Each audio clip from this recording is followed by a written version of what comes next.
Nos auditions du jour en recevant Madame Nadège Bosson-Diagne.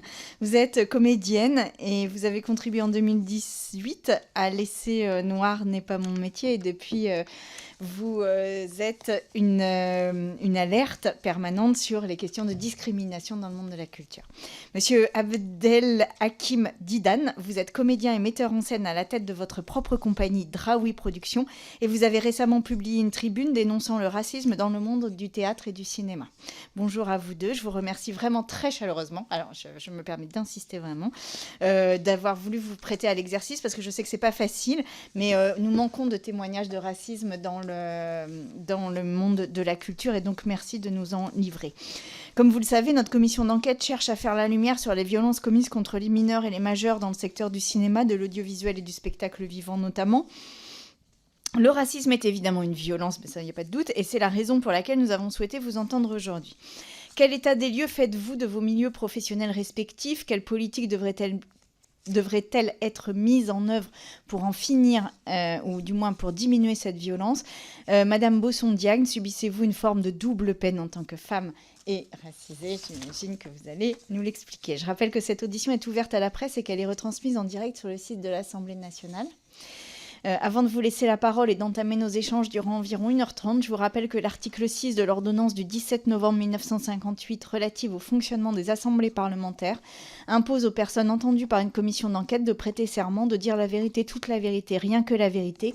Je vous invite donc à allumer votre micro, à lever la main droite, à dire « je le jure » et à éteindre votre micro. Il y a un petit bouton juste devant le micro. Non, voilà. Ça, c'est la personne qui n'a pas mis ses lunettes. C'est ça. Donc, si vous pouviez lever la main droite, dire « je le jure ». Je le jure. Merci. Et d'éteindre votre micro. Je le jure. Merci. Je vous laisse la parole pour un propos liminaire. Qui souhaite commencer? Vas-y. Allez-y, pardon.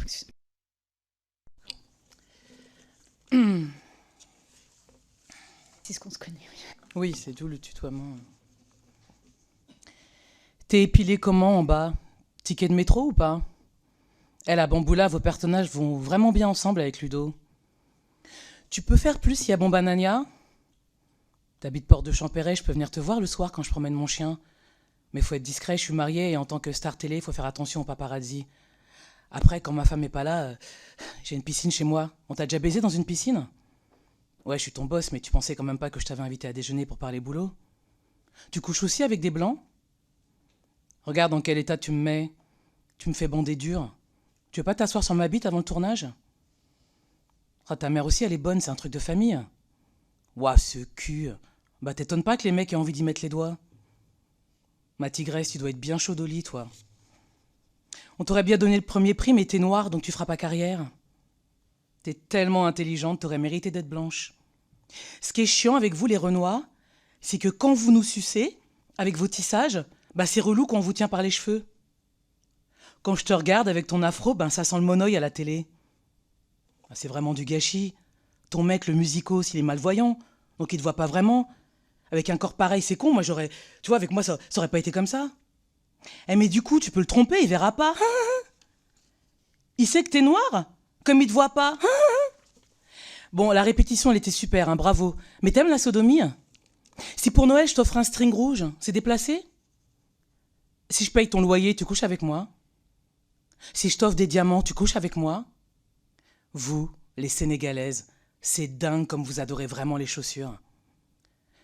T'as dû te fermer beaucoup de portes, t'as pas laissé d'ambiguïté avec les hommes avec ta grande gueule. Bon, ça va, je t'ai touché rapidement les seins, tu vas pas faire chier pour ça. T'es Eya Aïdara, toi, c'est ça? T'es Aïssa Maïga, toi, c'est ça? T'es Amandine Gay, toi, c'est ça? T'es Sarah Martins, toi, c'est ça? T'es Sandra Nkake, toi, c'est ça? Ta voix grave, ça fait vraiment travelot. Tu veux pas la changer? Sinon tu parles africain? Bon bah ok, c'est la photo d'une autre actrice dans le journal pour illustrer un article sur toi. Mais le principal, c'est que la critique sur toi soit géniale, non? Ouais bon, ils ont confondu deux noirs, mais ça aurait pu arriver aussi avec deux blondes. Si tu t'es fait agresser sexuellement par cette productrice, c'est que t'as encore des trucs à régler. Je veux dire, tu t'es fait violer enfant, bah c'est que tu cherches un peu, non?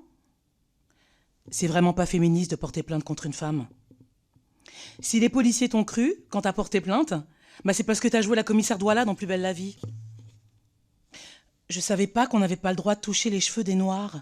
Ben ouais, moi j'ai pas beaucoup de cheveux, donc quand je vois ta grosse touffe là, bah tu vois, ça me donne envie d'y mettre les mains. Je peux pas avoir mis la main sur ton sexe, comme tu dis. Je suis pas lesbienne. Une main sur la chatte entre amis, ça va, on va pas porter plainte pour ça. Oh, ça va, toutes les femmes ont été violées. Bon, je t'ai coupé au montage, ok. Mais c'est pas parce que t'as pas voulu coucher avec moi, hein. Sinon, tu veux pas qu'on se voit en scred, juste comme ça? Attention, hein, c'est pas une story. On n'a jamais vu quelqu'un qui voulait rompre un contrat. 12 000 €, c'est pour le préjudice moral. On t'a pas choisi parce que t'étais noir. Et je te rappelle qu'à la base, tu devais avoir qu'un petit rôle. On t'offre un second rôle, et pour nous remercier, tu pars tourner un rôle principal pour une série. Ouais, ok. On te fait pas faire de promo, et t'es moins payé que les autres. Mais faut comprendre qu'il y a les stars, et justement, il y a les autres. Ouais, on sait, ton partenaire de jeu te regarde par le trou de la serrure quand tu te déshabilles dans ta loge. Oui, on sait, l'autre actrice a exigé que t'aies qu'une chanson et pas de solo de danse. Oui, on sait, elle t'a poussé pour te faire tomber, bon, bah ça va, t'as qu'une entorse. Oui, allez, on sait. Tu chouines tous les jours dans ta loge parce que t'es harcelé. Mais qu'est-ce que vous pouvez être victimaire, vous? Mais comment te le répète? On t'a pas choisi parce que t'étais noir. Donc, c'est 12 000 € si tu veux partir. Ouais, et en une seule fois, hein.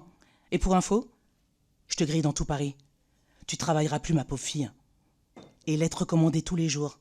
Ta production de télé, je vais les appeler pour qu'ils te prennent pas. Et quand tu voudras rejouer au théâtre, j'appellerai la production pour leur dire que s'ils te dégagent pas, je leur ferai pas faire de promo dans mon émission.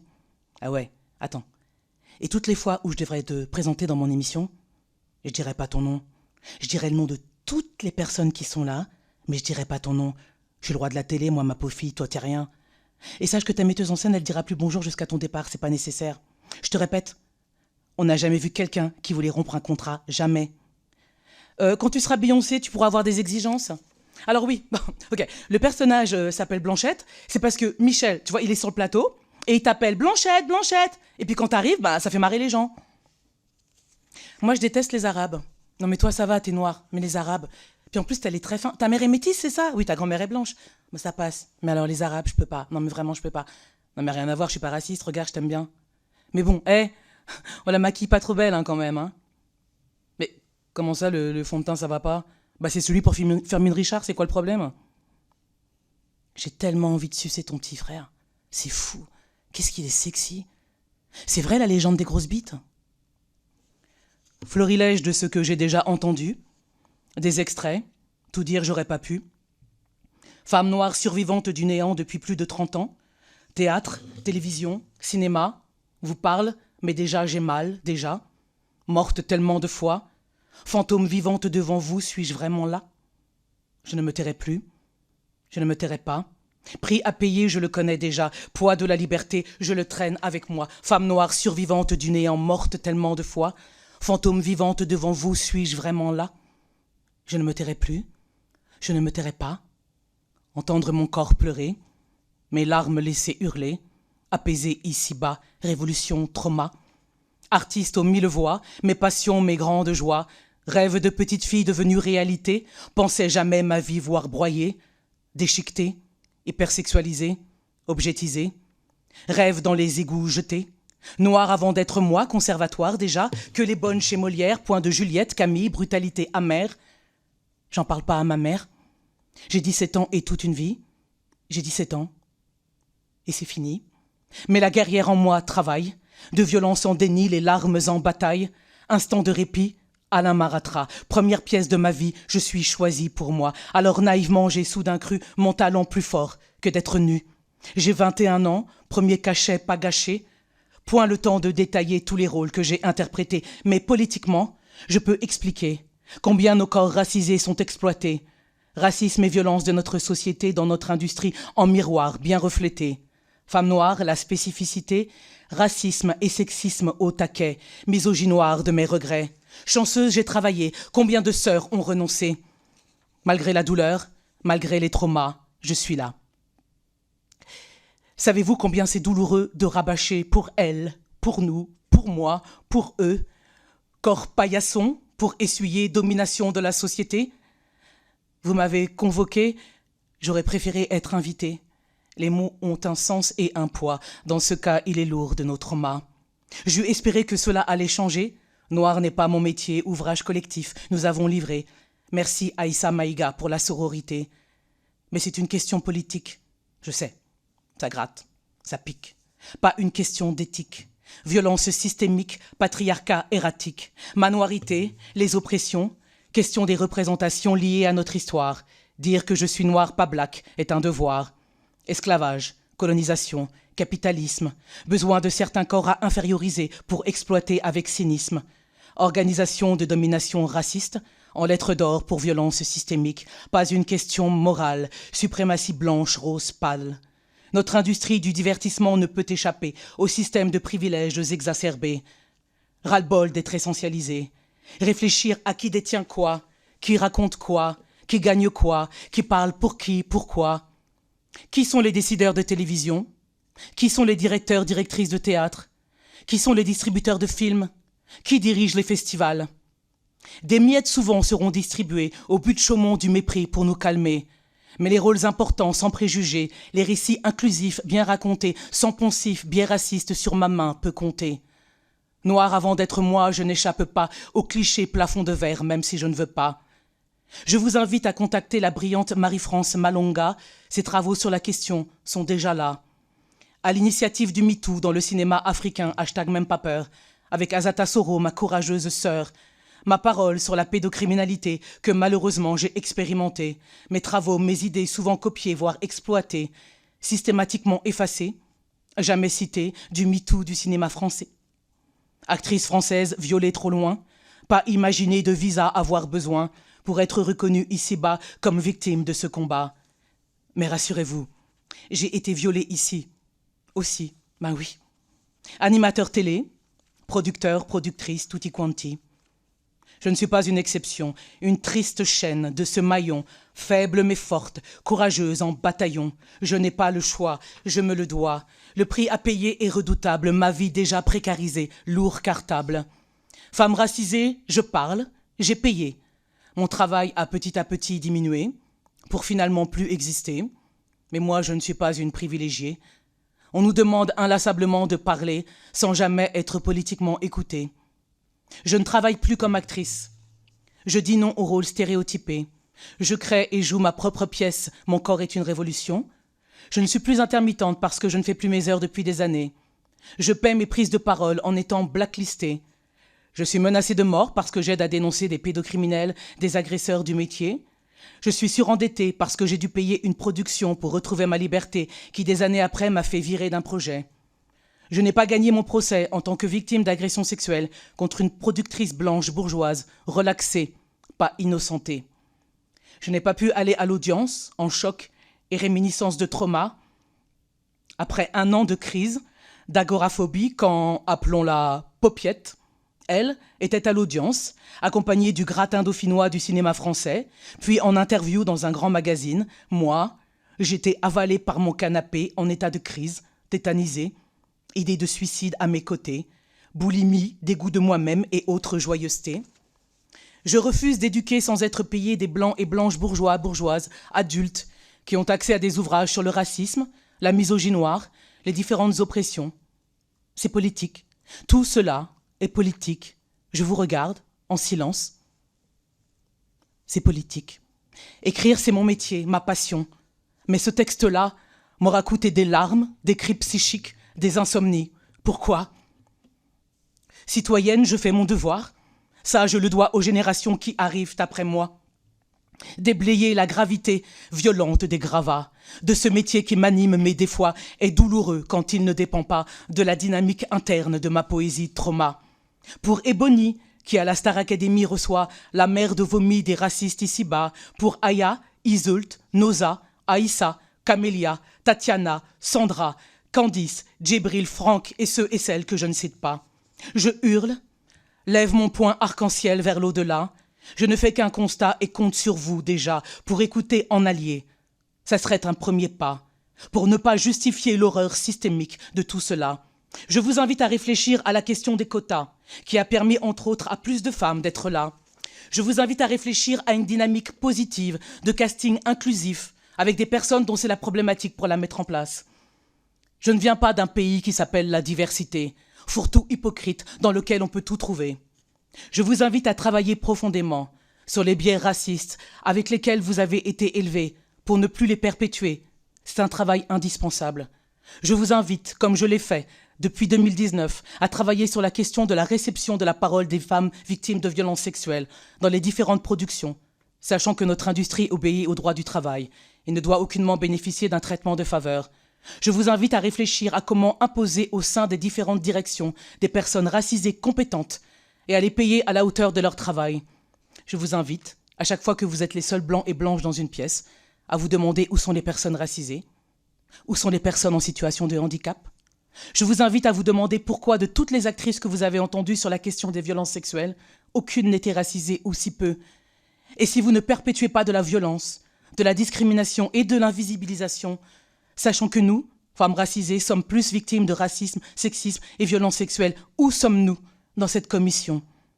Le prix à payer pour cette parole est tel qu'elles ont plus à perdre qu'à gagner. C'est vrai, et je les comprends. Elles ont raison. Je pense à vous, mes sœurs. Nous sommes ensemble. Sur ce sujet, lisez impérativement l'article du journal La Déferlante des brillantes journalistes Christelle Murula et Estelle Njonjo.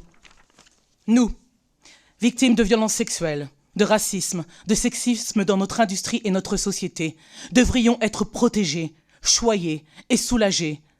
Une partie de moi est morte avec la brutalité endurée dans la société et dans mon métier.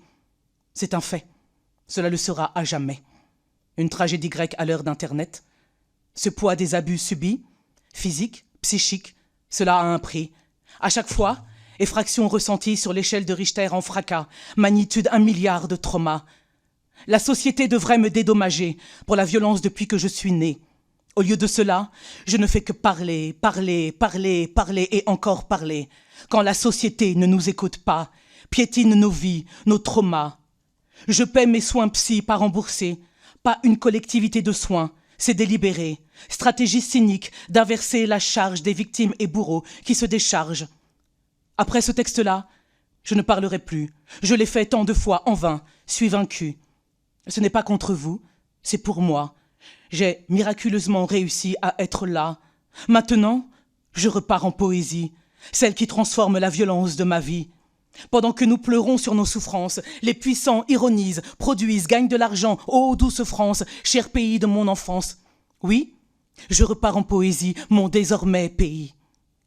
Femme noire survivante du néant, morte tellement de fois, fantôme vivante devant vous, suis-je vraiment là? Je ne me tairai plus, je ne me tairai pas. Entendre mon corps pleurer, mes larmes laisser hurler, apaiser ici-bas, révolution, trauma. Chevalière des arts et des lettres récemment nommée, saute dans ma rutilante armure dorée, siffle mon nuageux fidèle destrier. Plus jamais peur, je ne vais pas m'arrêter. Kerry l'a déjà dit et je le redis. À l'échec pas condamné, milliards de fucking étoiles, combat à livrer. Merci beaucoup. Merci pour la force de ces mots. Monsieur Didan? Merci, Nadège. Ah, moi, c'est moi, pardon. Merci, Nadège. C'est dur d'enchaîner après ça. Mais je tiens d'abord à dire que je suis en tout cas très heureux et ému d'être là, moi, un enfant de l'un des quartiers les plus pauvres de Marrakech. J'ai pu surmonter plein d'obstacles pour justement que je me retrouve aujourd'hui devant vous. Je suis très ému. Donc moi, je suis Abdelhakim Didan, comédien, metteur en scène et écrivain. Aujourd'hui, je veux vous parler non seulement de mon parcours, mais aussi des défis que j'ai rencontrés dans le milieu du théâtre. Un secteur qui, en dépit de ses belles promesses, peine encore à refléter la diversité de notre société. Je suis ici pour partager mes expériences et soulever les questions qui, je l'espère, feront avancer le débat sur la représentativité et l'inclusion dans la culture en général. Je suis arrivé en France le 16 septembre 2000. Ne parlons pas un mot de français.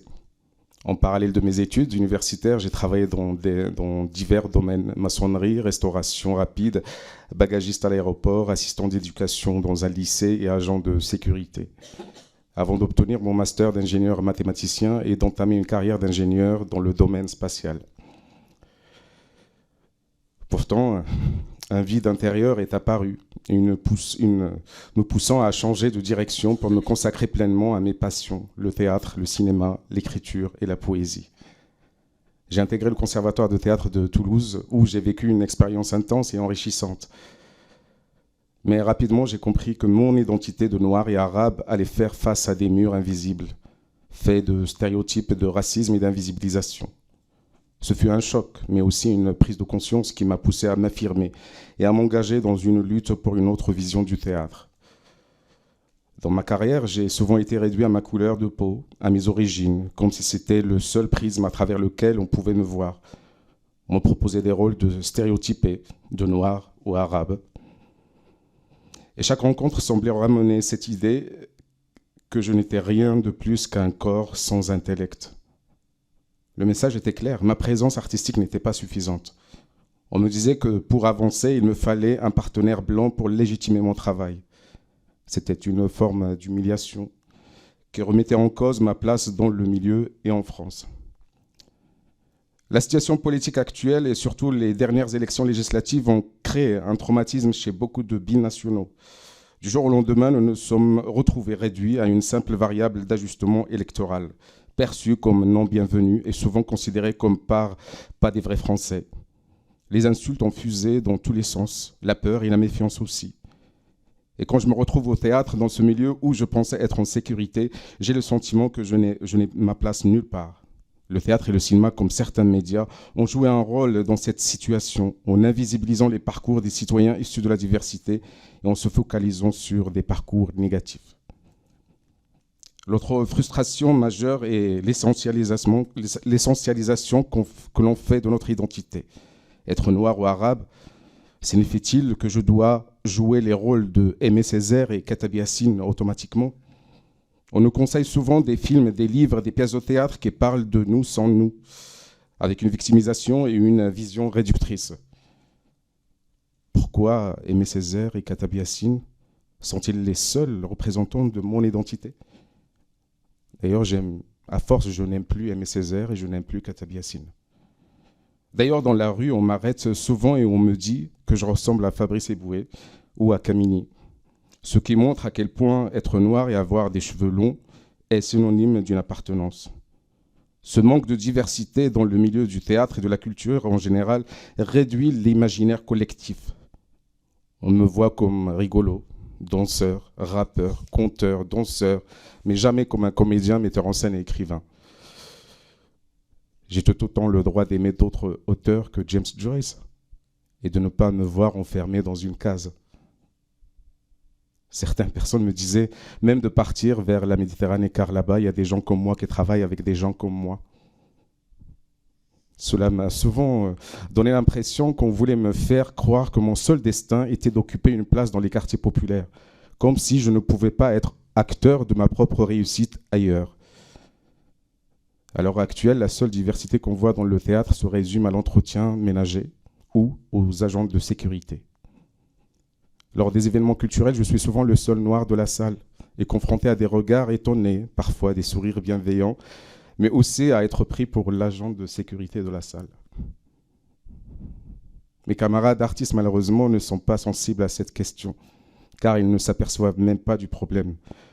Jouer entre blancs sur un plateau, devant un public monochrome, ça ne leur pose pas de problème. Ou bien ils ne se questionnent pas. Face à cette réalité, j'ai pris la décision de créer plutôt que de me contenter de dénoncer.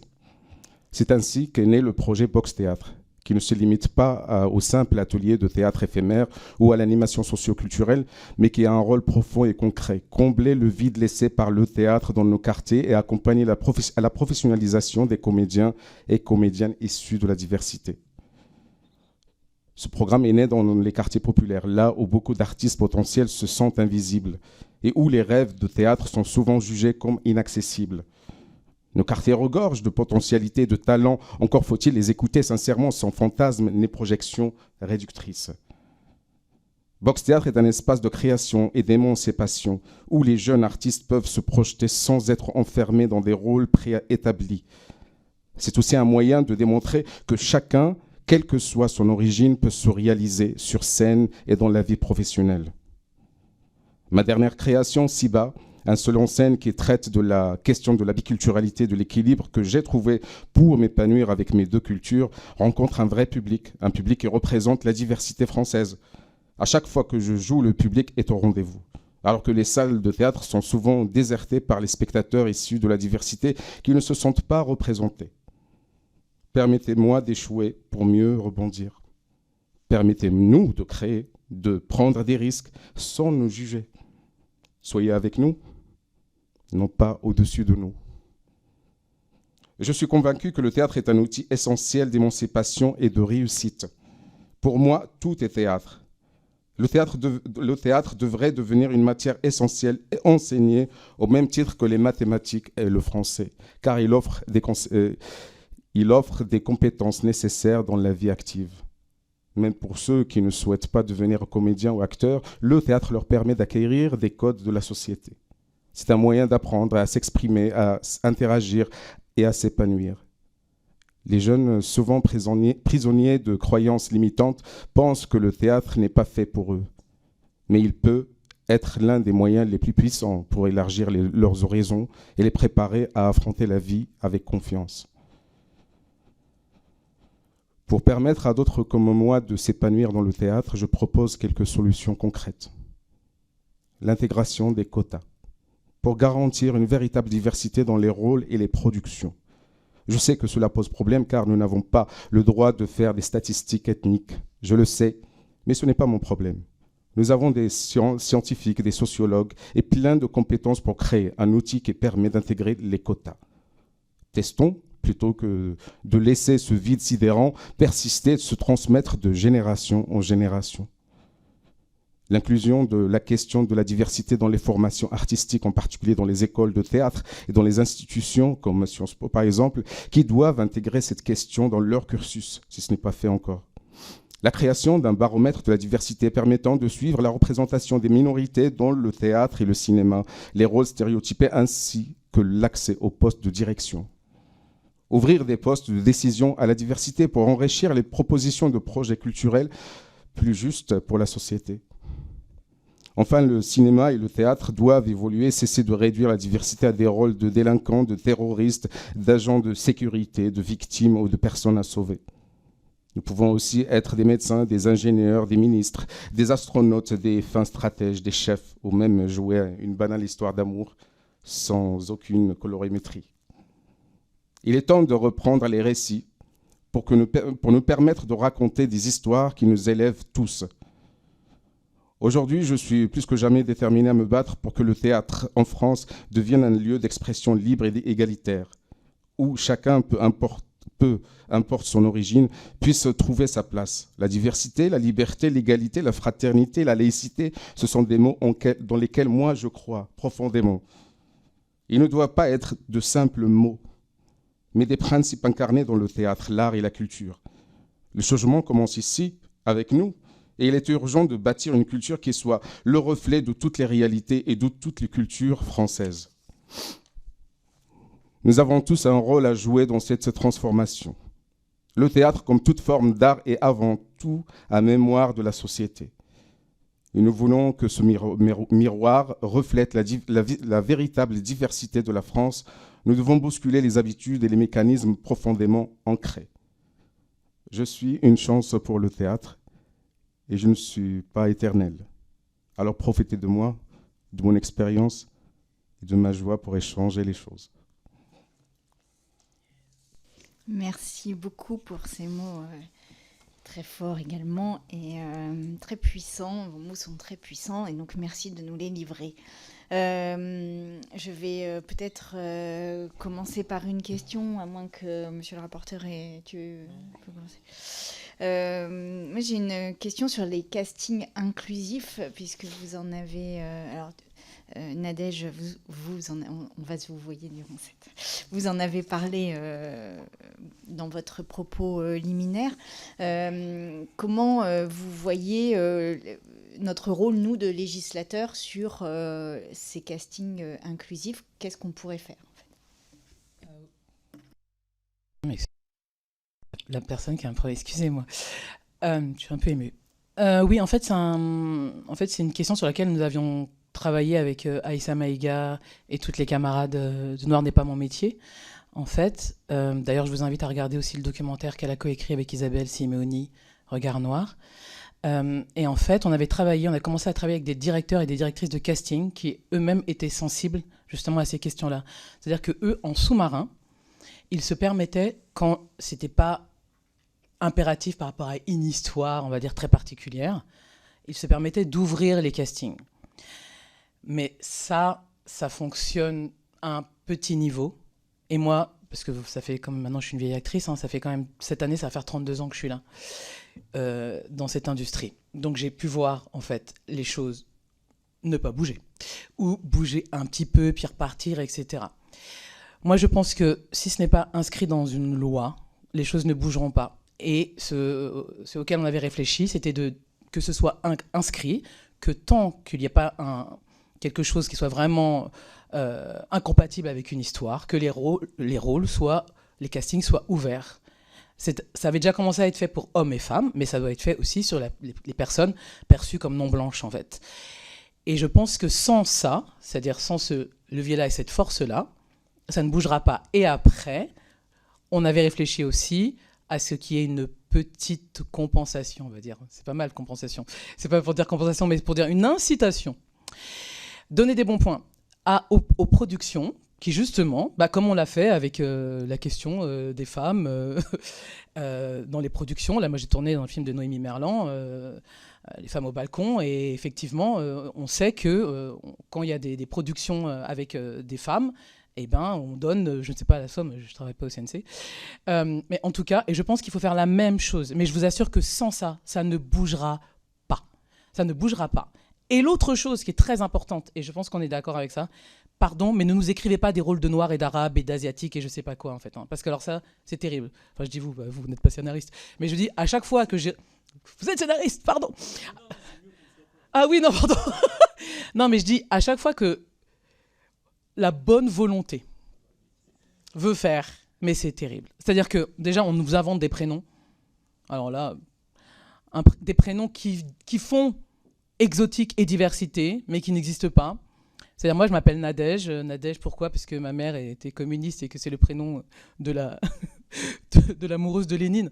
Non, mais je veux dire, je dis ça exprès, c'est-à-dire que du coup, c'est tout le temps ou Fatoumata, qui est un très très beau prénom. C'est pas du tout ça que je suis en train de dire. Mais là, on a inventé, là, carrément, j'ai vu un casting, il y avait Aïssa avec un H. Diallo, je pense qu'inconsciemment, c'est parce qu'il se disait, il y a Rokhaya Diallo, il y a Aïssa Maïga, donc on va faire un truc un petit peu comme ça. Non, mais pitié. Ou alors des choses qu'on invente. Mais c'est surtout qu'en fait, nous, les récits qu'on a envie d'incarner, ce sont des récits universels, mais universels, vraiment universels, hein, pas avec certains qui disent que c'est l'universalisme. Donc, par pitié, ou l'autre chose, pardon, hein, mais je tire les fils, il faudrait qu'on impose aussi que des personnes racisées soient et dans les castings comme directeurs et directrices de casting, parce qu'ils n'ont pas le même regard, ça ouvre aussi le regard, et aussi de les imposer comme scénaristes.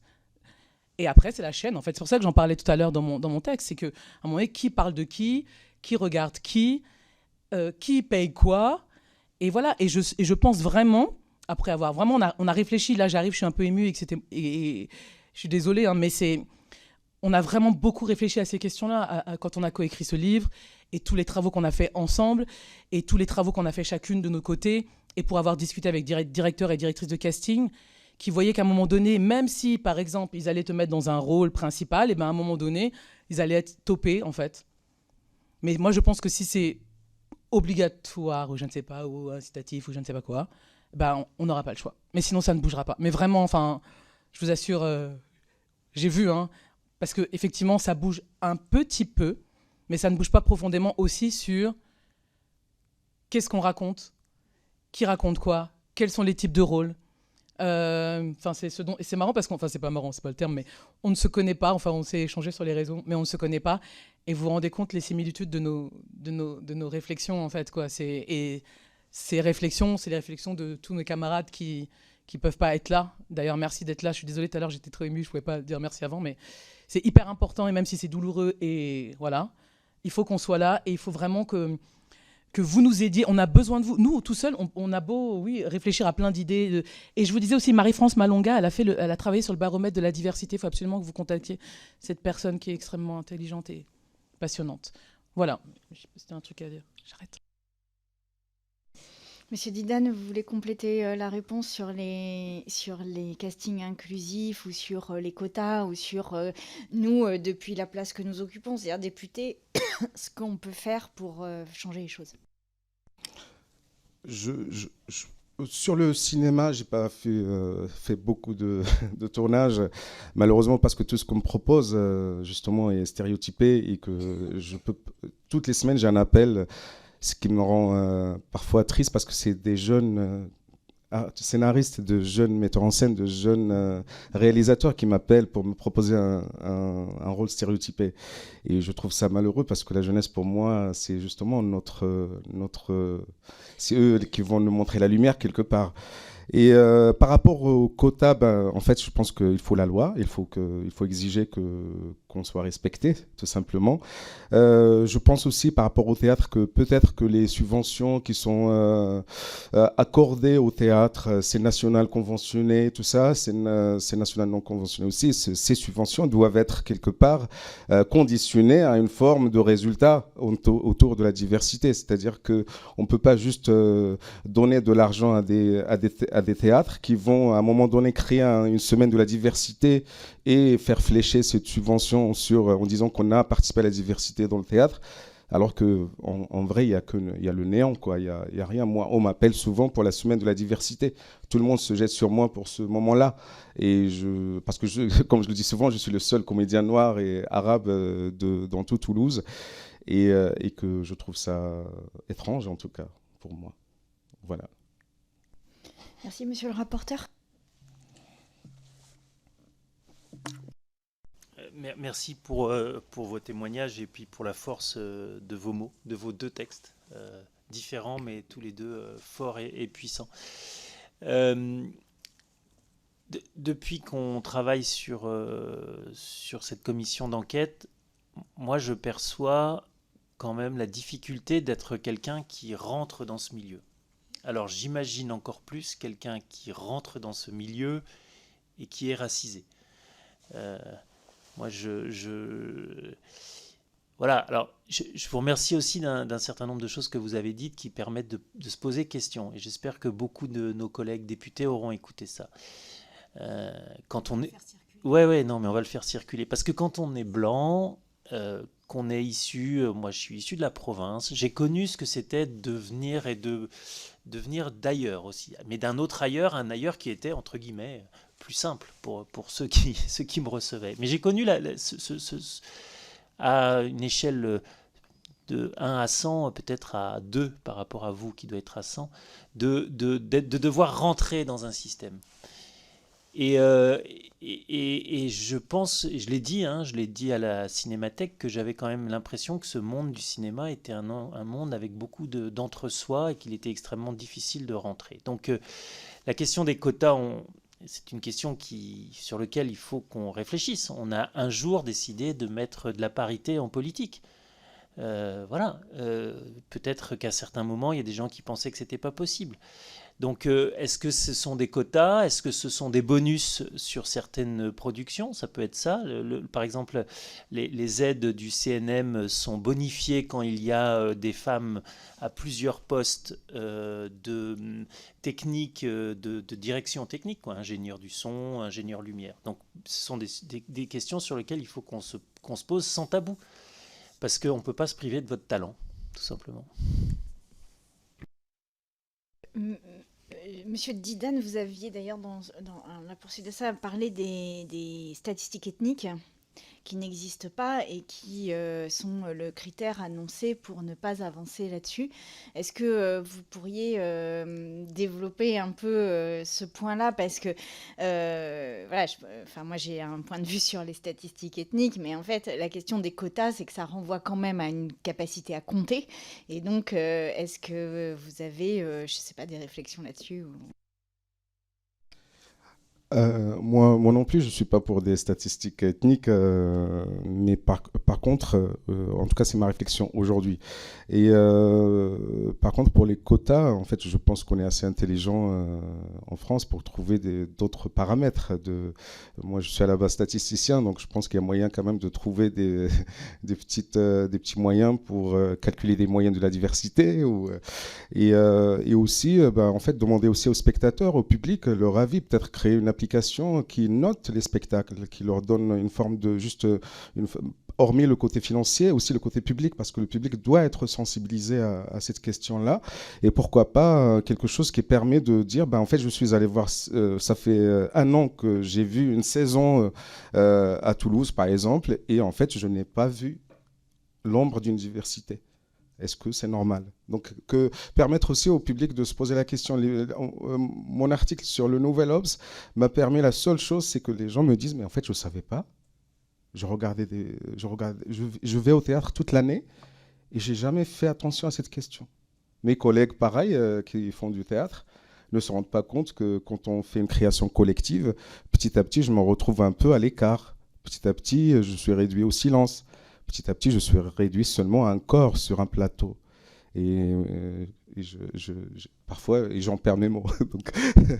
donc voilà, donc pour moi, les quotas, il y a quelque chose à mettre en place. On appelle-le autrement si c'est compliqué, mais trouvons une solution en tout cas. Avec un objectif de résultat, oui. Madame Boisson-Diagne? Oui, je suis d'accord pour évidemment les statistiques ethniques, mais en revanche, en fait, je trouve que c'est une très grande hypocrisie et une grande violence, en fait, de prendre cet argument. Il va falloir compter, c'est un peu comme ce qu'on avait reproché à ma sœur et amie amour de femme de Aïssa Maïga, quand ironiquement elle a compté les Noirs qu'il y avait dans la salle au César et qu'ils étaient -7. Non, mais je veux dire, c'est très hypocrite, mais ça rejoint ce que vous disiez, c'est que cette industrie est une industrie bourgeoise et blanche, en fait, et que nous sommes quelque part un petit peu des petits cailloux qui grattent les chaussures des puissants qui ont juste envie d'être entre eux, en fait. Et quand on... Après, c'est pour ça que voilà, d'être là, c'est pas rien pour nous, et que ça, je vous le dis vraiment, c'est pas pour faire du romantisme, hein, ça a une répercussion, hein, ce qu'on est en train de dire là tous les deux, et que je pense que quand je vais rallumer mon téléphone, ça va continuer, mais de toute façon, ça y est, je suis une vieille personne, maintenant je travaille pour les autres. Mais je veux dire que en fait, comme la norme est censée être... Mais tout ça, c'est encore une histoire du patriarcat, camarades. La norme est censée être blanche et mâle. Et mal barré. Pas mal. Vous voyez, vous pouvez écrire. Et du coup, qu'est-ce que ça raconte après, en fait? C'est-à-dire que, après, quand... parce que, en fait, pardon, tout à l'heure, vous disiez, c'est un peu... Vous faisiez un petit parallèle, je vais vous bloquer tout de suite, en fait, parce que c'est pas du tout pareil, parce que... En fait, nous, on est français. Enfin, oui, je sais que vous avez dit que c'était pas pareil, mais vous l'avez quand même pris en exemple en miroir. Bon, je suis là un peu pour gratter, moi, de toute façon. Mais en fait, c'est juste vous dire, c'est qu'en fait, moi, je ne suis jamais moi-même, en fait, parce que moi, je suis française, je suis née ici, et on me reproche tout le temps, en fait, d'être quelque chose que je ne suis même pas, en fait. Donc, je ne comprends même pas, en fait, ce que je suis pas censée être, ni censée être. Mais tout ça pour vous dire que... Je sais même plus, je me suis perdue dans mon truc. En fait, là où on a besoin de vous, et vraiment, c'est que je vous assure que ça ne bougera pas s'il n'y a pas ou une sollicitation ou je ne sais pas quoi. Mais en fait, c'est le terme de quota qui pique, mais peut-être que la sollicitation, peut-être que c'est... Je pense qu'il y a en tout cas, je pense qu'il faut se poser et réfléchir, parce que nous, en fait, on fait un état des lieux. Humblement, c'était pas mon métier. Nous, on a travaillé... On a fait des choses, c'est pour ça que je vous disais qu'il faut vraiment que vous parliez avec Marie-France Malonga, entre autres. Mais en tout cas, il y a des outils qui existent. Je sais que, voilà, elle en avait parlé, etc. Il y a des outils qui existent. Nous, on est juste comment on peut dire, je ne sais pas quoi, des emmerdeurs. Non, mais vraiment, c'est pour dire que, oui, le terme quota pique, mais en tout cas, il faut faire quelque chose. Non, mais les incitations, ça me semble tout à fait possible. les incitations, ça me semble même assez facile à mettre en œuvre. Ça existe d'ailleurs pour les femmes, donc il n'y a pas de raison que ça n'existe pas pour d'autres types de discrimination. C'est voilà, sur le terme quota, c'est pour ça que je voulais vous faire parler, de savoir ce que vous entendiez derrière ce terme, pour comprendre un peu quelles étaient les demandes. Et j'entends que c'est en fait plus enlever cette espèce d'aveuglement à la blanchité du milieu. Je l'ai posé. Madame Sarah Legrain. Oui, merci Madame la Présidente. Merci beaucoup pour vos propos qui sont très importants, dans ce cadre de cette commission d'enquête, et on en discutait d'ailleurs avec Madame la Présidente récemment, de la difficulté à ce que cette commission d'enquête elle soit le reflet de l'ensemble des violences et de leur intersectionnalité, de leur articulation, et il va de soi que la question de l'oppression raciste, parce qu'il faut dire les mots, elle est toujours plus difficile à rendre visible, et ça, on en a bien conscience. Et donc, c'est très important que vous puissiez dire ça aujourd'hui. Moi, je voulais réagir, parce que là, on était sur les quotas, et puis s'il y a un autre tour, après, je repose une deuxième question, mais vous le dites bien, en réalité, il y a une hypocrisie, parce que dès qu'on parle de quotas, on va dire, mais comment on va faire pour compter? On n'a pas de statistiques ethniques, mais nous, on le sait tous. Je veux dire, dans cette salle, nous, on sait qui est la diversité, qui ne l'est pas.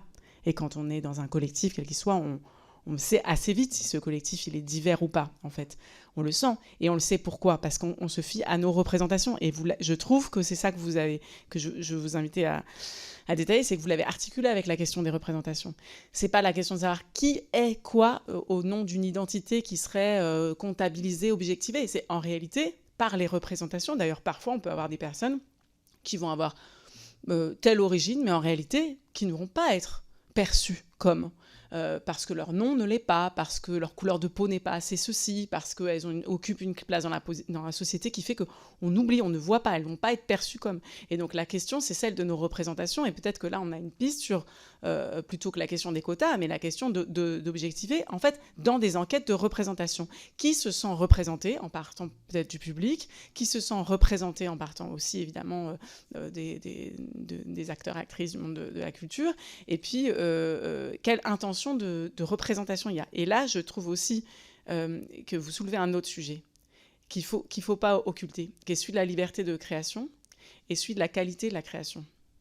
Parce que si, en réalité, le discours des quotas, de la diversification, ça va avec le fait que, bon, il faut que tout le monde fasse un effort sur ce sujet, mais en réalité, on ne pose pas la question de où on met les moyens et où on met le soutien. Parce que si, en fait, on met des quotas, mais que... Enfin, si, en réalité, les organisations, les lieux qui jouent le jeu de la diversité n'ont pas les moyens d'une belle création, belle, bien pensée, qui ne soit pas dans les stéréotypes, etc. Mais en réalité, d'abord, on reproduit les stéréotypes, et ensuite, qu'est-ce qu'on fait? On met en difficulté toutes les personnes racisées qui se retrouvent à finalement être dans des moins bons spectacles, moins bien mis en avant, etc. C'est tout le sujet sur aussi l'opéra, etc. C'est-à-dire, comment est-ce que on évite aussi qu'il y ait un peu un partage du champ, et qu'après, on a donné pour la diversité, mais finalement sans derrière les moyens pour que ce soit de l'art, et que ce soit perçu comme tel, et que ce soit valorisé comme tel. Donc cette question du budget et cette question du soutien, moi c'est un truc qui me tient à cœur aussi, la question de la liberté de création, parce qu'on a l'impression que finalement les personnes qui sont les plus engagées sur le sujet et qui veulent porter cette question de la diversité, elles vont le faire, comme vous le dites, en grattant, en dérangeant. Qu'est-ce que vous attendez des pouvoirs publics quand vous avez des groupuscules qui décident de s'organiser contre tel ou tel spectacle? Évidemment, on a tous des idées en tête, parce qu'en réalité, eh bien oui, c'est venu les déranger dans leur blanchité, dans leur... voilà, et parce qu'ils trouvent que c'est trop engagé. Voilà, qu'est-ce que vous attendez des pouvoirs publics, qui aussi serait un signe fort que, eh bien, quand on prend des risques sur ce sujet-là, on n'a pas peur de déranger, et que derrière, on sera soutenu face à des offensives. Merci. Qui souhaite répondre? Madame Bosson-Diac.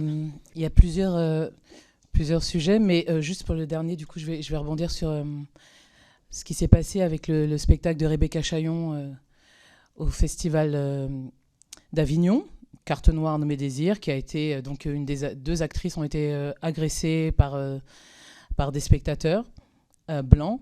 Ce sont des actrices racisées, parce qu'ils n'aimaient pas ce qu'ils entendaient sur le plateau, et c'était d'une très grande violence pour elles. Et une des actrices n'a mis du temps avant de revenir, faire le spectacle. C'est pour ça que Rebecca Chaillon, avait organisé que nous soyons plusieurs actrices à prendre un bout de son texte à un moment donné. En fait, il y a quelque chose qui est... Je ne sais pas comment vous dire. Je ne vais pas être pessimiste, mais c'est comme si, en fait, un empêchement d'être, de créer comme on a envie de créer. C'est-à-dire que comme on a été tous et toutes élevés dans une société raciste avec des biais racistes, on est supposé, nous, avec nos corps, être à un certain endroit, en fait. Et du coup, quand ces spectateurs-là vont voir le spectacle de Rebecca Chaillon et qu'ils voient plein d'actrices noires qui critiquent la société, ça leur va pas. Et il y a une réaction, mais qui est d'une violence incroyable. C'est-à-dire que j'ai quand même entendu peu de fois que des gens soient venus sur un plateau agressés sexuellement, ou alors peut-être j'ai dormi, mais j'ai pas entendu ça, en tout cas, dans d'autres types de spectacles. Et donc ça raconte quoi ? Ça raconte ce que vous disiez justement sur... Parce que Rebecca Chaillon, elle a créé un spectacle exceptionnel, enfin plusieurs, mais celui-là notamment exceptionnel, avec une... en fait, elle donne le miroir de ce que nous, en tant que personnes racisées, on vit dans la société. Et ce miroir, il était insupportable pour ces spectateurs-là. Et du coup, ils ont une réaction de presque tuer quelqu'un, en fait. C'est-à-dire de venir et de décider que leur corps n'est plus un corps et on peut toucher des parties génitales, on peut faire ce qu'on veut, on peut taper les gens, on peut tirer les cheveux, etc. Donc ça veut dire qu'effectivement, il faut que ce type de spectacle, il faut qu'il y ait en amont, je ne sais pas comment, mais pareil, je rebondis sur ce que vous venez de dire, je pense qu'il faut anticiper ça et qu'il y ait une protection. Je ne sais pas comment, je dis juste parce que je vois ce qui s'est passé et la violence que ça a été. Moi-même, à mon petit niveau, j'ai eu des choses extrêmement violentes quand j'ai déjà joué au théâtre, notamment au théâtre. À la télé aussi, mais c'était... Oui, non, en fait, je suis en train de minimiser, pas du tout. C'était hyper violent aussi, mais en fait, les gens, on les croise, c'est pas le même rapport que quand on est sur un plateau. Mais en fait, en gros, c'est-à-dire que je pense qu'à partir du moment où il y a des acteurs, des actrices racisés dans un spectacle, dans un film, ou dans une série télé, ou je ne sais quoi, il faut, je ne sais pas comment, anticiper, réfléchir à une protection. Je veux dire, ce qui se passe avec... Je reprends le cas de Ebony, excusez-moi, la Star Academy, parce que la Star Academy, c'est une émission à la base qui est quand même bon enfant. Enfin, je veux dire, c'est pas une émission politique, hein, la Star Academy. C'est des jeunes qui sont enfermés dans un château et on les voit se brosser les dents et apprendre à chanter et danser. Et cette année, ça avait déjà commencé l'année dernière avec Candice et Djibril. Candice, jeune femme métisse, et Djibril, jeune homme maghrébin. Ils avaient reçu des insultes d'une violence, mais d'une violence. Et ce qui était incroyable, c'est que ça avait été minimisé à l'intérieur de la Star Academy, ça avait été minimisé. Cette année, ce qui s'est passé avec Ebony, Ebony, elle est noire, jeune, elle chante super bien, elle est super belle et elle est gentille, elle est structurée, elle est incroyable. Et c'est la quintessence de tout ce qui est insupportable. Et du coup, et il y avait Franck aussi, un jeune homme noir aussi. Alors c'est des photos de singes, des insultes. Enfin, j'ai même pas envie de dire les mots parce que j'ai pas envie de les passer par ma bouche. Mais et là, la Star Academy, ils ont pris un peu des mesures en faisant Ils ont dit oui, il y a eu de la violence, etc. Mais ils n'ont pas dit le mot racisme. Mais là, je viens de voir qu'il y a des collectifs, etc., qui ont porté plainte, etc. Mais en fait, pourquoi je dis ça, c'est que la Star Academy, qui est l'endroit le plus, je sais pas, comment dire, mainstream, même boring, quoi. Enfin, je veux dire, c'est pas... Hein, ça... Mais c'est incroyable, la violence. Et ça continue parce que alors maintenant, grâce à ma camarade Firmin Richard, qui a quand même justement soulevé le fait qu'avant, les départements d'outre-mer ne pouvaient pas voter, en fait, on ne sait pas pourquoi. Bon, elle l'a dit, elle l'a adressé sur TF1 samedi dernier. Donc maintenant, oui, parce que la finale, c'est donc Ebony et une autre jeune femme qui s'appelle Marine. Et donc maintenant, ils peuvent voter. Donc maintenant, ils sont en train de dire que c'est un complot. Parce que du coup, les anti vont voter. Enfin, il y a tout un truc. Mais pourquoi je parle de ça ? Parce que on a atteint le même degré de violence que quand Camélia Jordana avait parlé des violences policières ou quand Aïssa Maïga a parlé au César. Et je peux vous dire, ces deux amis à moi, je ne pouvais plus regarder les réseaux sociaux tellement j'étais oppressée. Et là, pourquoi je dis ça par rapport à cette jeune femme, mais qui est un peu c'est pas le même truc par rapport à Rebecca Chaillon, mais comment ça va se passer quand cette jeune femme va retrouver son téléphone, même si voilà, je connais son père et qu'ils vont la protéger, etc. Comment ça va se passer en fait pour elle en fait. Donc, comment on est protégé? C'est une vraie chose en fait. C'est pas une vue de l'esprit en fait de dire ça. Oui, nous sommes menacés quand nous apparaissons dans un espace qui n'est pas supposé être le nôtre. Enfin, le principe de la discrimination, c'est que ça n'est jamais bien. C'est-à-dire qu'en fait, ça ne va jamais. C'est soit truqué, soit illégitime, soit... voilà, enfin, c'est le principe même. C'est une manière de dévaloriser, mais aussi de faire perdre confiance aux personnes sur leur qualité propre. C'est le principe, c'est le moteur absolument de la discrimination. Monsieur le rapporteur, Monsieur Didane, vous vouliez peut-être compléter la réponse? Ou pas ou... Oui, allez-y. Oui, quand on expose, on sait quelque part qu'on va avoir des répercussions. Et moi, ce que je dis actuellement pour le moment, par rapport à moi, mon développement dans ce milieu, c'est que on me dit qu'on va te fermer des portes, tu vas te fermer des portes. Et en fait, pour moi, ces portes sont déjà invisibles, donc je les vois pas, moi. Donc qu'elles se ferment. Elles sont déjà, elles n'existent même pas. Et en fait, aussi, ce que je voulais rajouter, c'est que peut-être pour changer les choses profondément, c'est aussi quelle société on veut finalement, parce que là actuellement en plus on est dans une période qui est assez spéciale. Et alors est-ce que on profite de cette période pour avoir un élan justement pour essayer de créer quelque chose ensemble, de rebattre les cartes, de redéfinir ce qu'on veut vraiment dans notre société, donner aux mots diversité, démocratie et tout ça, leur donner leur sens. Pour moi, c'est en fait quand je parle de diversité, souvent beaucoup de gens ne sont pas d'accord avec moi, mais pour moi la diversité c'est la France. En fait, c'est juste, elle est amputée de certains de nous, quoi. Donc, oui, voilà, elle est amputée de talent et donc la diversité, le vivre ensemble. Moi, quand je suis arrivé en France, c'est des choses qui m'ont tellement surpris et qui m'ont justement donné une forme d'envie de s'exprimer. C'est la liberté d'expression française que je n'ai jamais eue quand j'étais au Maroc et les bibliothèques que je n'ai jamais eues quand j'étais au Maroc dans mes quartiers. Donc toutes ces choses-là que je trouve moi belles en France, j'ai besoin qu'on les mette en commun et qu'on puisse construire autour de ça de nouvelles générations plus justes et plus équitables, quoi. Voilà. Monsieur le rapporteur.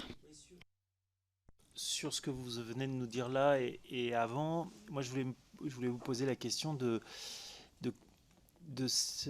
la question d'un certain nombre d'enfants de la République racisés sur les milieux dont on parle là, le monde de la culture, qui pour différentes raisons, peut-être parce qu'il n'y a pas assez de rôle modèle valorisé, peut-être parce qu'on voit que c'est difficile, combien se sentent-ils légitimes d'embrasser cette passion? Combien se disent attendez, je suis noir, c'est pas pour moi, je suis maghrébin, c'est pas pour moi. Parce que c'est vrai que on l'a vu quand les écoles, nos écoles les grandes écoles dans ce monde-là, il y a peu de personnes racisées, on l'a vu. Il y a peu de personnes de province aussi, je leur dis.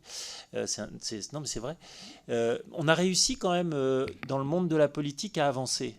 La preuve, on a en ce moment à la présidence une femme noire qui préside l'Assemblée nationale, là, en ce moment. Bon, voilà, donc c'est qu'on a un peu avancé. C'est la première. Je tiens à préciser qu'il n'y a pas de précédent. Oui, oui, mais c'est bien, c'est dans le bon sens. Mais on a réussi aussi avec, quelque part, c'était pas vraiment des quotas, mais c'était quelque chose qui s'en rapprochait fortement, de faire rentrer du monde à Sciences Po des quartiers. Comment on fait pour les écoles? Parce que ça passe par les écoles aussi, d'avoir plus de monde. Est-ce qu'il y aurait des solutions, selon vous? Déjà, moi j'ai envie de poser une autre question qui rejoint celle-ci. C'est est-ce qu'il y a des cours de théâtre partout déjà? Est-ce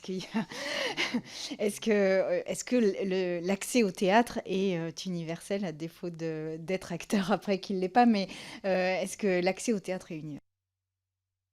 Moi je suis plus vieille que toi, mais en tout cas moi à mon époque, oui, moi j'étais au conservatoire à Créteil. Mais en fait, c'est aussi... Bon, moi, c'est-à-dire que moi, j'ai été élevée par une mère métisse, intellectuelle et féministe, et ma grand-mère aussi, qui me donnait des clés, en fait. Donc, je me mets pas dans le cas... En fait, moi, quand à 9 ans, j'ai dit à ma mère, je veux être actrice, elle m'a dit, ben, vas-y, fonce, tu te plantes, tu te relèves, tu feras autre chose. Mais en fait, tous les ans, je fais un travail avec mon mari. On va travailler dans un quartier populaire et défavorisé de Chambéry, en fait, dans une maison de l'enfance. Et c'est une amie de mon mari qui a créé ça s'appelle l'immersion culturelle. Lui, il fait musique, moi, je fais théâtre, et il y a un ou une qui fait art plastique.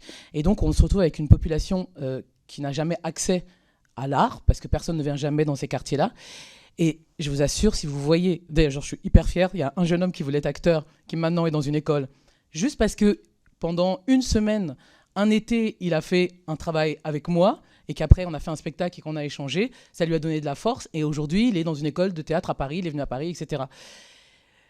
Et en fait, c'est ça aussi, c'est d'un moment donné, il faut que on arrive à aller dans des espaces qui ne sont pas occupés par l'art et la culture, et donner, en fait, casser le déterminisme social en venant dire, voilà, moi, tous les ans, à chaque fois qu'à la fin, on fait le spectacle, je parle à tous ces parents, parce qu'on fait un spectacle, j'aime bien qu'il y ait comme ça un rapport avec les enfants et les parents, et moi, je dis, bah voilà, moi, je viens d'un quartier, je viens de Créteil, j'explique, parce que, en fait, tant qu'on ne, c'est ce que vous disiez, tant qu'on ne sait pas qu'on est capable de le faire, et que, par exemple, ben, Nadège, qui vient de Créteil, elle est devenue comédienne, et que sa mère, c'était pas Catherine Deneuve, eh ben, Dieu merci, eh ben, du coup, euh, ça permet en fait juste de planter une graine et que la personne se dise waouh, ah, ok, c'est peut-être possible. Et peut-être qu'après, comme tu disais tout à l'heure, peut-être qu'il fera pas ça de sa vie ou elle fera pas ça de sa vie.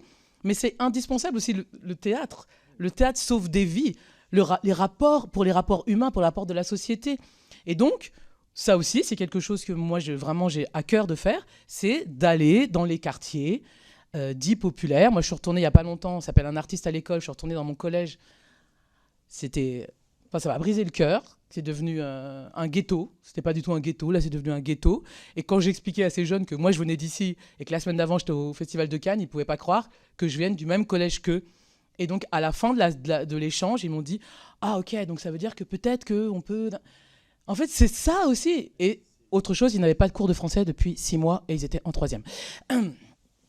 On va devoir suspendre la séance parce qu'il y a un vote sur le nombre de soignants dans les hôpitaux, donc c'est quand même assez important qu'on soutienne. Ouais, donc est-ce que ça vous embête si on suspend 5 minutes le temps d'aller voter et on revient? Ça ira? Ok. Je suspends donc la séance.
Bon, nos excuses, en plus on a loupé le vote, ce qui est un ratage complet. Bon, voilà, ce ne sera pas la première fois.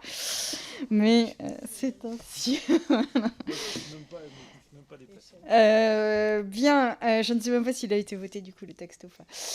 Merci. Alors bon, peut-être qu'on reprend la question parce que alors Sarah Legrain avait une question sur Ebony. Peut-être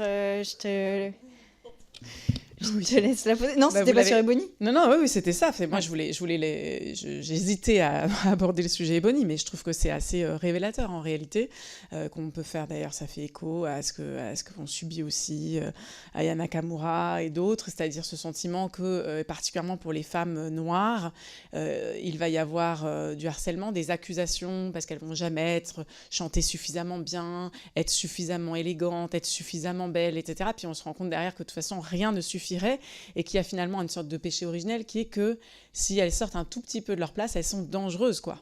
Et je crois que sur Ebony, c'est vraiment le sentiment que finalement, elle est beaucoup décrite comme arrogante, n'ayant pas d'émotion, ne pouvant pas créer l'empathie avec... mais c'est pas un problème d'empathie avec le public, c'est un problème de mettre le public devant ces difficultés qu'il a à se projeter lui-même et à se reconnaître dans une femme noire. Et en fait, j'ai l'impression que c'est le fait de rejeter sur les personnes noires et notamment sur les femmes noires la responsabilité du fait qu'on n'y arrive pas à s'y projeter, à se les représenter. Et moi, récemment, j'ai vu que sur Ebony, il disait « elle divise ». Et je trouvais que c'était très intéressant, cette expression « elle divise », « elle clive ». Et souvent, quand on est femme féministe, on l'entend beaucoup, que parce qu'on met le sujet féministe sur la table, alors on clive. C'est pas le sexisme qui clive, c'est le féminisme. Et alors, je pense que j'ai l'impression que pour les femmes racisées, c'est encore plus le cas. Finalement, originellement, elles nous ramènent à des formes de domination qu'on n'a pas envie de voir contester. Et je voulais aussi, du coup, votre avis, puisqu'en plus, monsieur le rapporteur, vous avez cité Nadège Abou-Mangoli, première femme noire présidente de l'Assemblée, vice-présidente de l'Assemblée nationale, qui se trouve être dans mon groupe parlementaire de la France Insoumise, et elle pourrait raconter ce qu'elle subit comme harcèlement spécifique et le déni qu'on fait du droit des femmes noires à avoir un propos politique et un engagement politique. Peut-être de parler aussi de cette question de l'engagement politique dans le monde culturel, ce que ça coûte. Je crois que vous n'êtes pas très nombreuses à avoir accepté de venir dans cette commission d'enquête. Est-ce que ça coûte aussi d'avoir un propos politique, d'avoir une envie politique de changer la société, la culture à travers la société à travers la culture ? En fait, la misogynie noire, c'est féroce. Ce qui est intéressant, juste pour partir de ce dont vous parliez par rapport à Ebony, ce qui est intéressant, c'est ce qu'on lui reproche. C'est l'inverse de ce qu'on reprochait l'année dernière à Candice. C'est vraiment très intéressant. Donc on voit bien que ce n'est pas ce que la personne est, parce que d'abord les gens ne la connaissent pas, ni Candice, ils ne la connaissaient pas non plus. C'est ce qu'ils projettent, et c'est leur racisme, mais qui est un racisme, là, c'est tellement profond. C'est-à-dire que elle ne doit pas être dans leur télévision, quand ils allument la télévision sur TF1 à 21h05. Elle ne doit pas être là. Le corps qu'elle a, le corps d'Ebony, la voix d'Ebony, ce qu'elle est, ça les dérange parce qu'elle ne doit pas être là. Et ce qui était incroyable, c'est qu'on a vu aussi que, du coup, ils mettaient en comparaison en disant Franck, qui est aussi un jeune homme noir, mais Franck, ça va. C'est-à-dire que, et il disait, voyez, on n'est pas raciste puisque Franck, ça va. C'est-à-dire qu'en fait, comme ils sont misogynes, c'est-à-dire qu'il y a la misogynie, le sexisme et le racisme, tout est mélangé. Donc, au lieu de se rendre compte qu'ils disent une énormité, ils disent « Bah oui, mais Franck, lui, on l'aime bien. Donc, vous voyez, on n'est pas raciste. » Il, elle, les gens sur les réseaux sociaux, les haters, les cons. J'ai envie de les appeler les cons. Appelons-les les cons, tout simplement. Et les connes, parce qu'il y avait beaucoup. Et ce que je voulais dire, que je trouvais incroyable, c'est que notamment, c'était des femmes de plus de 50, 60 ans qui étaient sur Facebook et qui avaient créé des... Non, mais c'était... En fait, c'était d'une violence. Elles ont créé des groupes, elles se sont rencontrées entre elles, elles ont créé des groupes WhatsApp. Et après, c'est elles qui faisaient les collages de photos de singes, etc. Et en disant que Ebony, ceci... Enfin, voilà. Et c'était des femmes blanches de plus de 50 ans. Ça m'a un peu désespérée. Mais c'était les mêmes choses que moi, j'entendais quand je suis arrivée, quand mon personnage est arrivé dans Plus belle la vie. Pourquoi une commissaire noire? Vous êtes créée aux États-Unis, c'est là, machin. Et il y avait toujours des trucs. Alors, je faisais des traits, ça allait pas. J'avais mes cheveux, non, ça allait pas. Enfin, c'est pas moi, en fait. C'était mon corps dans cet espace-là. Je devais pas être là.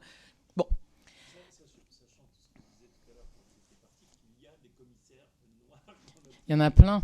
D'ailleurs, après, il m'adore, les commissaires noirs, sachez-le. Grosse cote. Et après, pardon, la dernière. Ah oui, par rapport à. Bah oui, l'engagement. En fait, bon, déjà, c'est pour ça que j'en ai parlé aussi dans mon texte. C'est-à-dire que moi, je suis à l'initiative du MeToo dans le cinéma africain, que depuis 2019, j'ai parlé de la pédocriminalité dont j'ai été victime, j'ai parlé de plein de choses à un. À chaque fois qu'il y a un anniversaire MeToo, on ne parle jamais de moi. C'est mon amie Rokhaya Diallo qui avait parlé de ça. On s'est rencontrés il n'y a pas longtemps sur un échange et elle disait mais j'ai cherché, mais tu n'es jamais représentée. En fait, c'est comme si je n'étais pas là. C'est pour ça que, avec beaucoup d'humour, j'ai dit j'ai été violée trop loin. Mais rassurez-vous, j'ai été violée aussi ici. En fait, c'est incroyable. C'est comme si, en fait, on ne doit pas être là jamais. En fait, ça ne va jamais.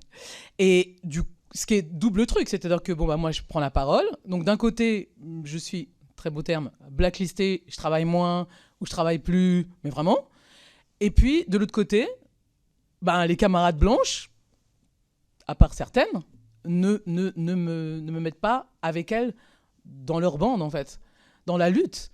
Et bon, c'est gravissime, parce qu'en fait, le problème de quoi aussi, c'est que, aussi dans les milieux engagés politiques, il y a les biais racistes, ils sont là, en fait. Compañeros, si vous ne travaillez pas sur les biais racistes, c'est pour ça que je me suis permis de piquer en vous en parlant dans mon texte, mais c'est pas parce qu'on est une femme féministe blanche qu'on n'est pas raciste. Et donc, on reproduit. Mais moi, pour rebondir sur ce que tu disais, c'est pour ça, alors en fait, c'est qu'on a vraiment voulu m'écraser. En plus, j'ai été agressée sexuellement par une femme blanche, productrice, qui connaît tout le monde, etc. Et donc voilà, moi, j'ai eu l'outrecuidance d'aller porter plainte. Mais ce que j'ai ressenti comme violence, c'était incroyable. Et ça a vraiment, en plus, j'avais pas beaucoup d'amis dans ce métier, mais ça a nettoyé. Je peux vous dire que vraiment, j'ai l'impression d'une espèce de « Waouh, faut pas être près de Nadège, etc. » Mais ils ont voulu me tuer, m'écraser. Mais en fait, ça a appuyé sur un truc de créativité. Et en fait, je me suis dit, mais fais ton projet. Et finalement, ça m'a réveillée là où on a voulu me tuer. Et j'ai fait mon projet. Et je suis tellement heureuse d'avoir créé cette pièce. Et aujourd'hui, je n'ai pas envie d'être à tout prix dans un groupe qui ne veut pas de moi, en fait, parce que cette énergie-là, je ne l'ai pas, en fait.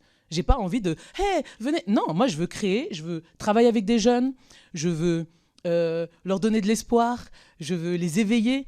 Mais en tout cas, l'énergie, parce que c'est aussi une stratégie, qu'on soit là à parler, etc. C'est pour ça que j'en disais tout à l'heure dans mon texte, pendant que nous, on est là, il y en a qui sont en train de gagner de l'argent, et nous, on est là. Et bien sûr qu'on est super content d'être là et de parler, mais c'est aussi un endroit où, à un moment donné, on nous empêche, quelque part, de gagner de l'argent, très clairement, il faut le dire.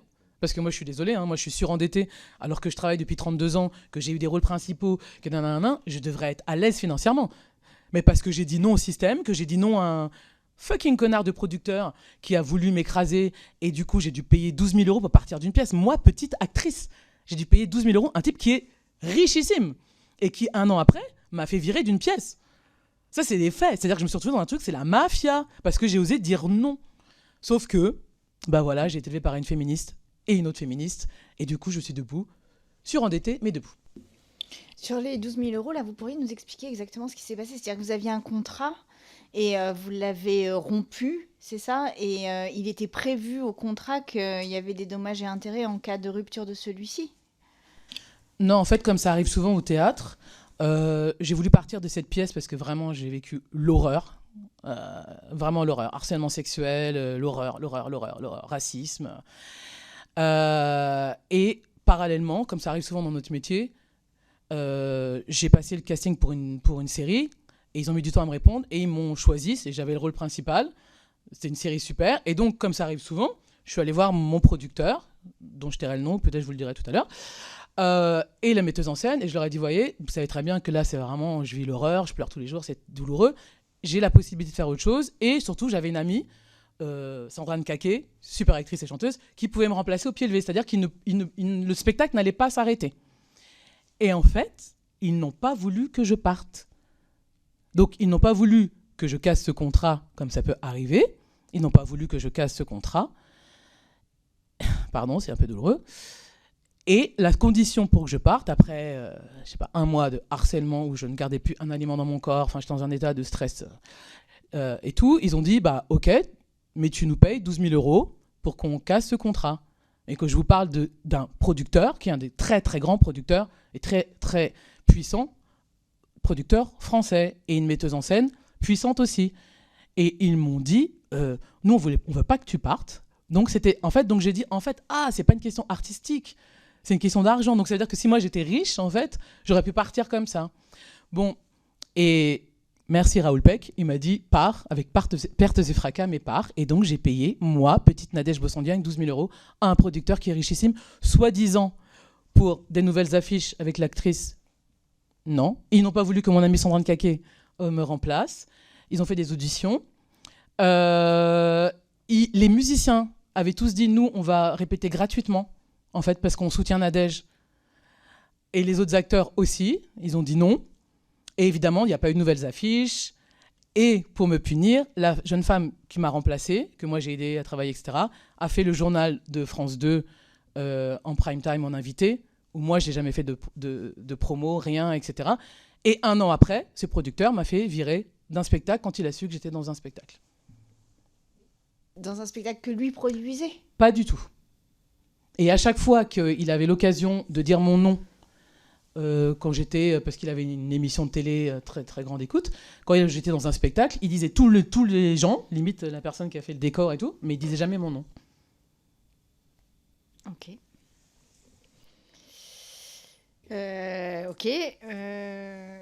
Monsieur, c'est un rire un peu nerveux.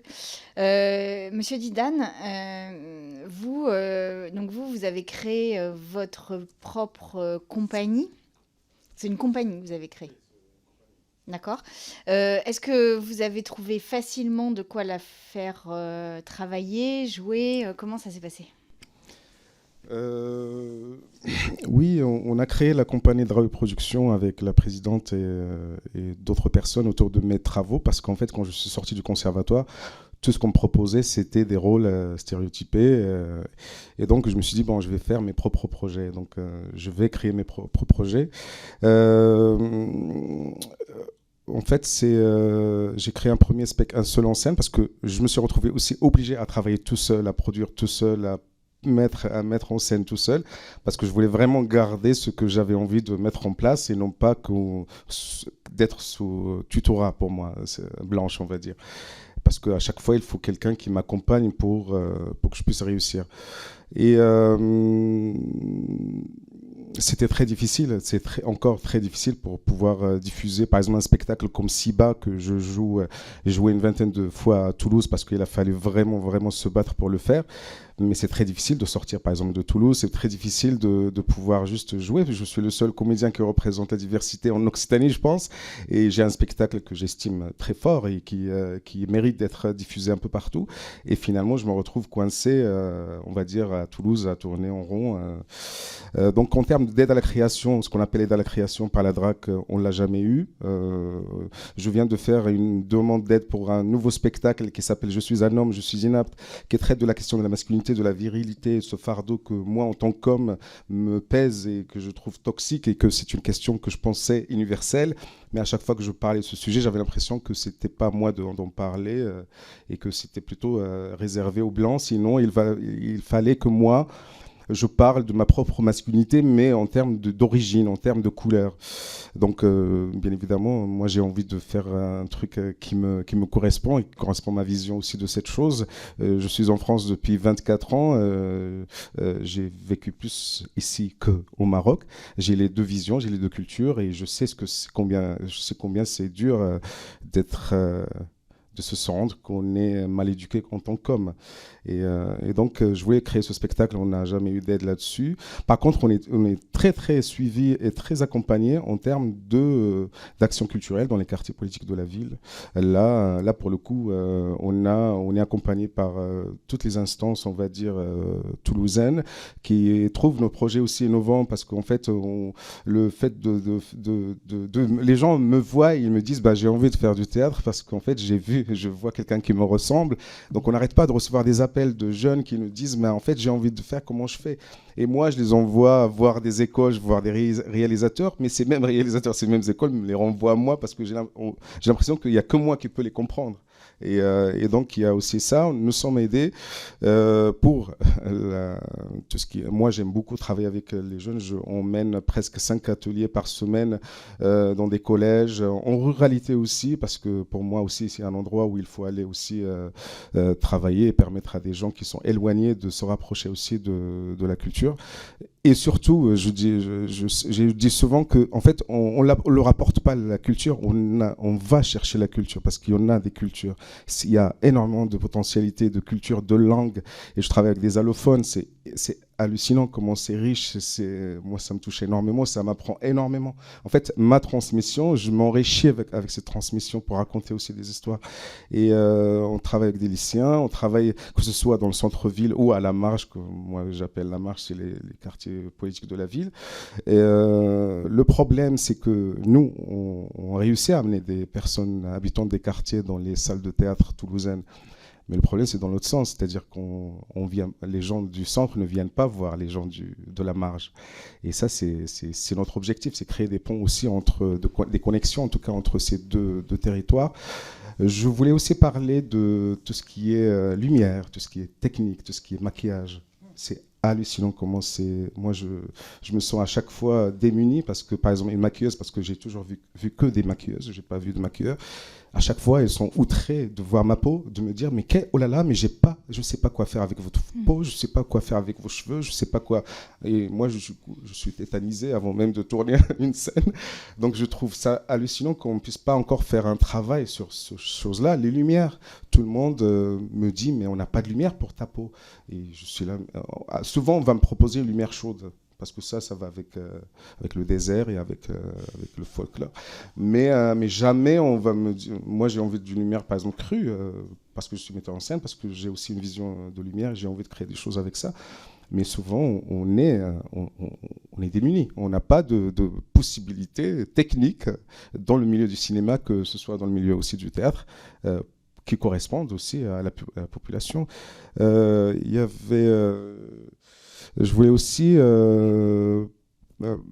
dire que avec le projet, par exemple, Je suis un homme, je suis inapte, on a réussi quand même à professionnaliser 2 comédiens issus de la diversité. Et je suis vraiment fier parce que c'était un parcours très, très dur. Souvent, on n'est pas payé pour toutes ces choses-là. Hein. Je tiens à dire qu'on travaille d'arrache-pied pour justement accompagner des personnes qui sont en demande et qui nous sollicitent tout le temps et qu'il faut aussi leur apprendre les codes aussi du théâtre, le code de comment se présenter, parce que c'est assez compliqué. Et voilà, donc on travaille aussi sur un territoire à Papus qui est déserté partout. Pour le coup, c'est pas que la culture, c'est beaucoup de choses. Il n'y a qu'une salle de boxe et nous qui se sont installés dans ce théâtre, dans ce local où on a créé un festival qui s'appelle Map ton quartier, où l'idée c'est justement faire des rencontres culturelles entre professionnels, entre le centre-ville et la marge. Et ce festival, ça a permis, par exemple, cette année, on va créer un opéra urbain où on va chercher des opéras, et non pas l'opéra classique, mais on va mélanger les opéras et tout ça. Donc pour dire qu'on travaille beaucoup dans les quartiers, et je suis vraiment fier et heureux. Après, le problème, c'est que quand ça concerne des scènes conventionnées, des scènes nationales, moi, j'ai envie d'être directeur de théâtre, j'ai envie de donner envie de gens de devenir directeur de théâtre. J'ai pas envie qu'on me voit uniquement à l'entrée du théâtre, où souvent, moi, on me contrôle devant les théâtres, on me contrôle mon sac. C'est la même personne qui me ressemble, mais jamais elle va contrôler les autres. Donc c'est aussi un travail de profondeur qu'il faut mettre en place, dans le sens que vous disiez tout à l'heure, c'est faire attention à la liberté de création. En fait, je pense qu'il y a énormément de processus de création à changer aussi. C'est-à-dire quand je travaille avec une équipe et qu'elle me voit uniquement par ma couleur, c'est qu'il y a déjà un problème.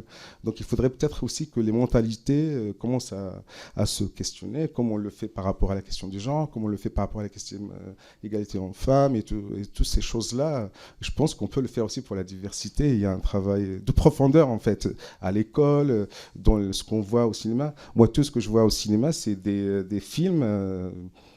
je sais, désolé, Bac 31, je sais pas quoi, Bac du Nord, je sais pas, c'est l'endroit où on voit le plus de diversité, c'est l'endroit où il y a le plus de négativité, d'agressivité, de violence, et les films aussi doivent changer de récit, comme le théâtre. Merci. Merci beaucoup à vous deux. Vraiment, merci pour vos mots.